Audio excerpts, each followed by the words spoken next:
Olá, sejam bem-vindos ao canal Professor Balóia Responde.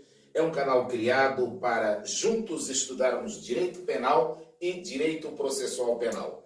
Inscreva-se no canal. Você que já está inscrito, continue vendo nossos vídeos, enviando-nos sugestões, perguntas, porque de forma conjunta nós vamos responder os questionamentos que assim aparecerem. Dê o like nos vídeos, compartilhe. O certo é que convide toda a galera para juntos estudarmos o direito. Direito é paixão, direito é convicção, direito é vida. E direito também significa garantias e liberdades. Por essa razão, nós estamos sempre aqui debatendo a ciência do direito.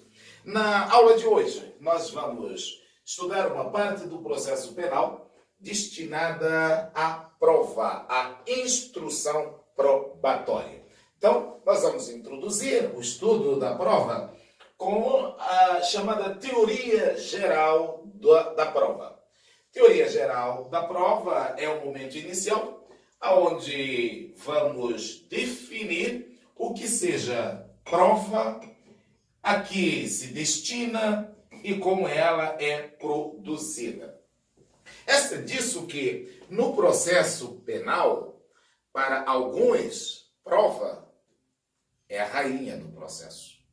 Mas para outros, prova também pode ser a prostituta da prova. O primeiro fato, quando nós analisamos um processo crime, o que nós buscamos com exatidão são as provas daquilo que é alegado em um determinado processo. Esse aí é o famoso prova. Que fui eu, prova que eu estava lá. Então, há fundamentos e há uma necessidade de melhor especificarmos o estudo da prova. Um processo criminal, senhores, basicamente fixa duas coisas. A existência de um processo é para fazer a demonstração da materialidade do fato. Materialidade do fato é o caso em si. Então, quando eu estou diante de um processo de homicídio, a materialidade é a efetiva morte de alguém, que deverá ser provado por um exame de corpo cadavérico, que deverá ser provado na ausência de um exame do corpo de delito, mas por elementos de convicção exata de que aquele fato ocorreu.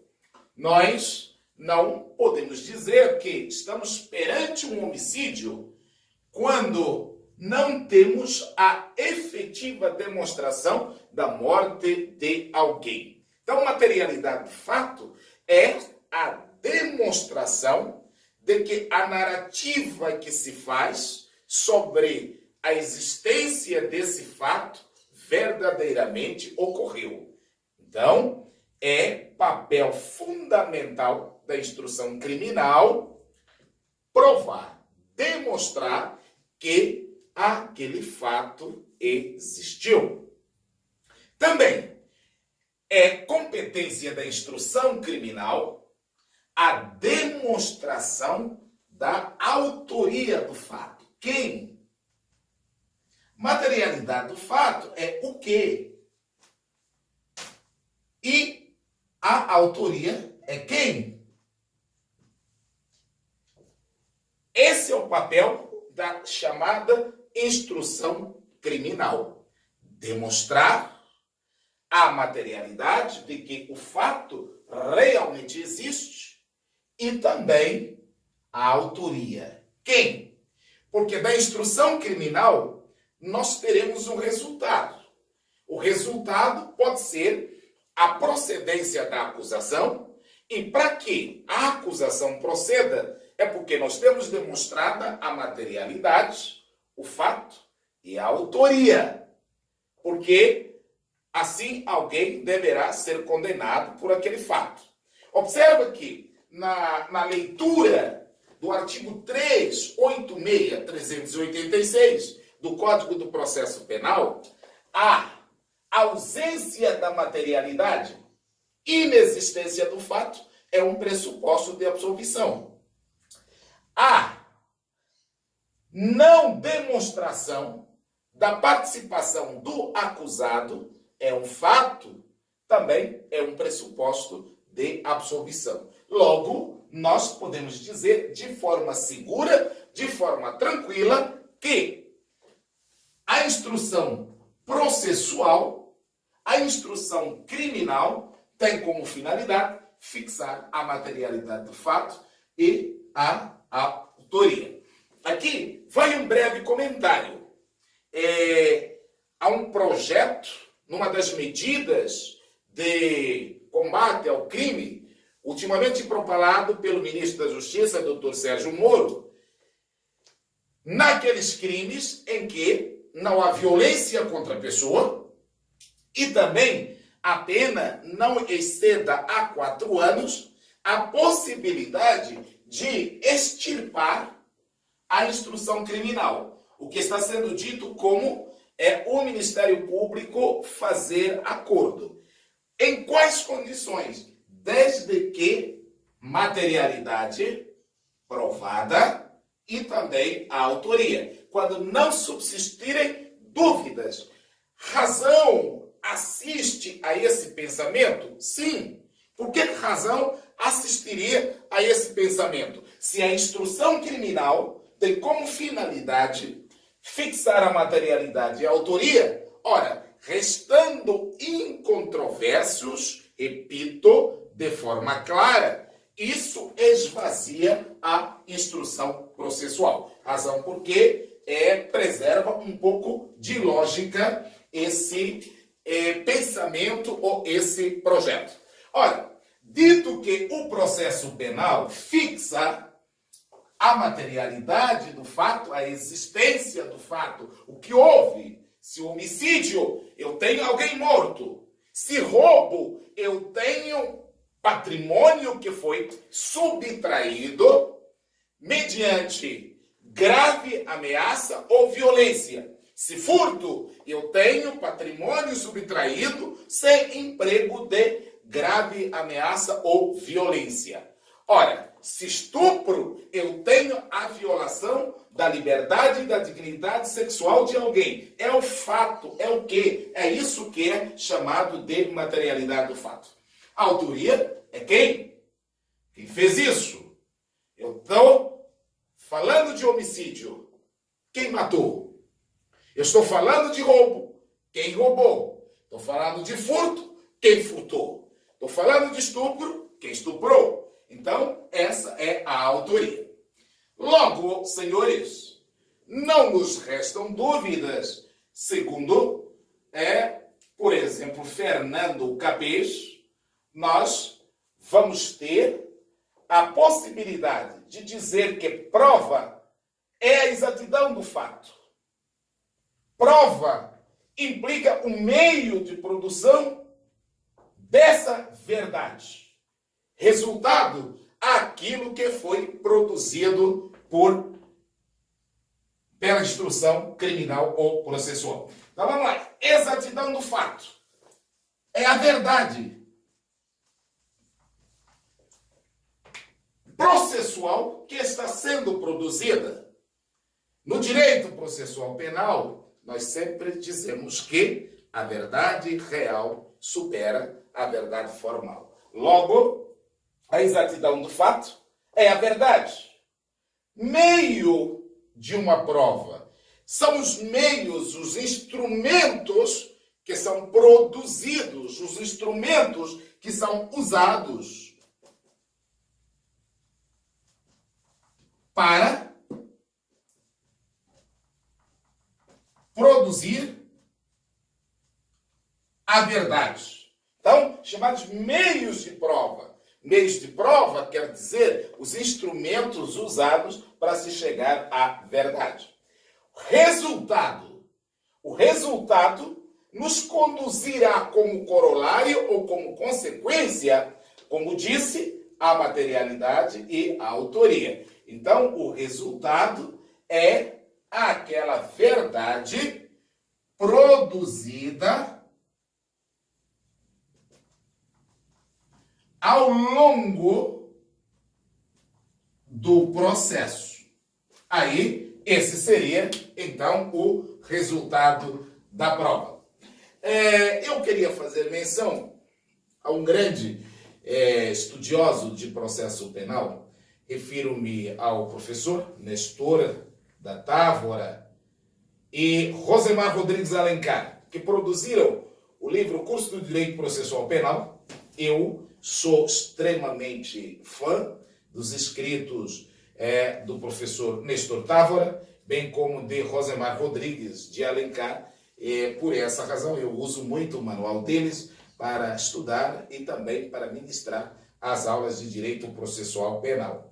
Segundo o professor Nestor Távora, prova é procedimento contraditório produzido no curso do processo perante o magistrado e com ampla participação das partes. Olha só, o professor Nestor Távora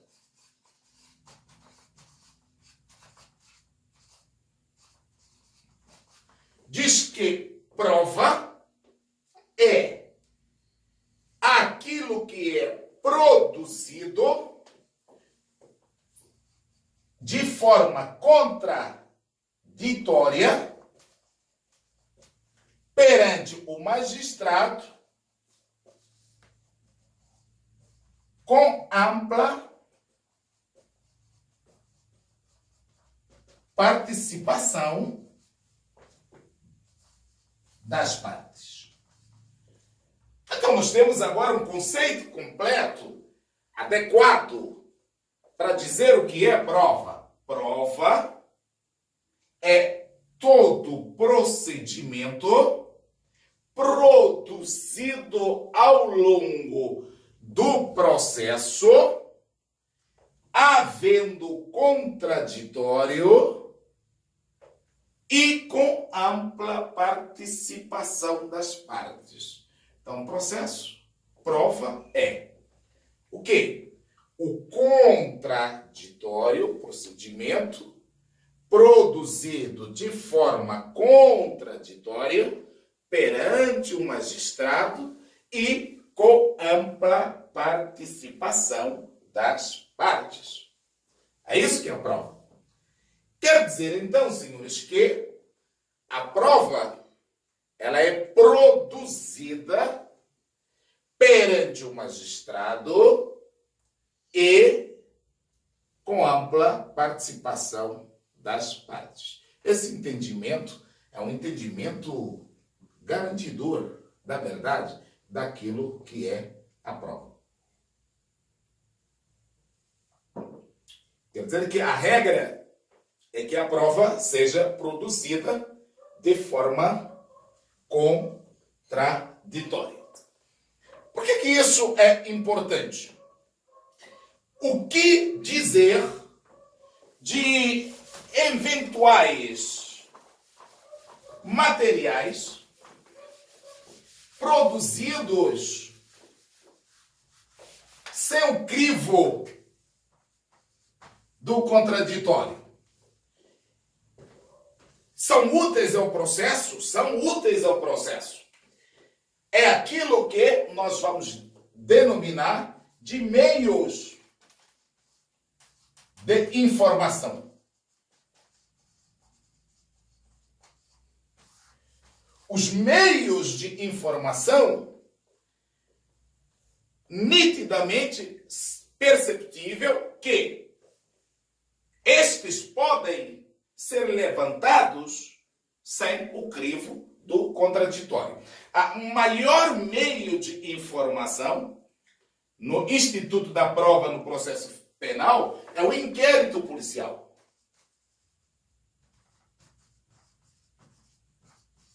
O inquérito policial é um meio, conjunto de informações que ocorrem de forma inquisitiva, sem o crivo do contraditório, visando fornecer elementos para a persecução da ação penal.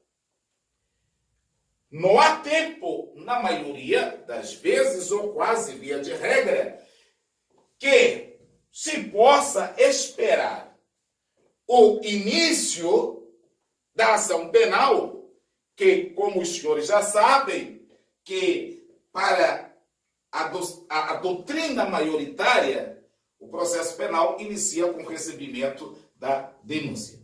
Não há início de processo penal com inquérito policial. Então, aquilo que é levantado durante o inquérito policial são elementos de informação. Serão úteis ao processo, mas são elementos de informação.